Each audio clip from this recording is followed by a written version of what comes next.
Nah, baiklah untuk proses pembibitan. Jadi yang perlu kita persiapkan yaitu sebelum kita melakukan pembibitan itu paling tidak kita siapkan terlebih dahulu ada bibit. Nah, bibitnya seperti ini kecambah. Nah, ya. Nah, itu iyalah ini kecambah kan. Nah, setelah itu yang kita siapkan lagi ada yang namanya polybag. Nah, polybag itu biasanya kita gunakan kalau untuk pembibitan kapasitas yang besar seperti itu, kita biasanya menggunakan polybag kecil seperti ini. Setelah itu kita ada siapkan juga cangkul, alat-alat untuk menggemburkan tanah itu tadi, mengambil tanah ya. Ada cangkul, biasanya ada juga ayakan. Ya, ayakan itu adalah untuk membersihkan kotoran-kotoran yang ada pada tanah itu ya. Nah, setelah itu ada gembor. Gembor itu namanya bisa alat untuk penyiram. Nah, itu untuk bibitan yang jumlahnya sedikit atau tetapi untuk pembibitan yang jumlahnya besar itu biasanya kita menggunakan keriko kah. Nah, dia bentuknya seperti ini. Selang untuk mengaliri air untuk penyiraman.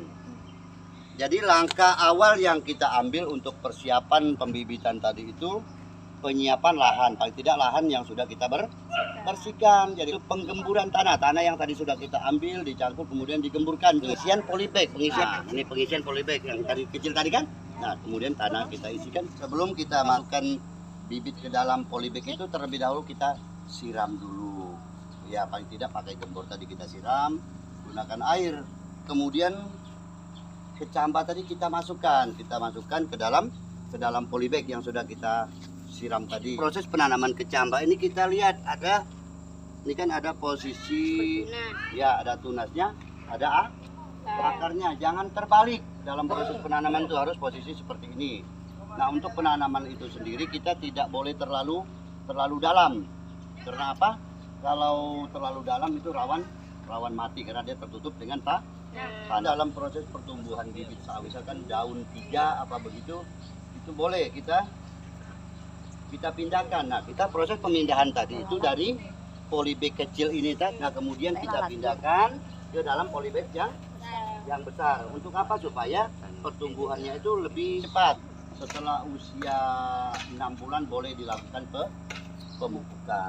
Untuk bibit itu sendiri siap ditanam itu biasanya usia 11 bulan. Setelah polybag diisi, lalu kita tata di tempat bersemayam. Sayang si patokaan, matego, tego, gorokan. Sayang si patokaan, matego, tego, gorokan. Sayang. Lakukan penyiraman. Yung madam ko bisa papare sa muna keke, sa muna keke. Setelah proses penyiraman, selanjutnya kita penanaman kecambah. Soleram, anak yang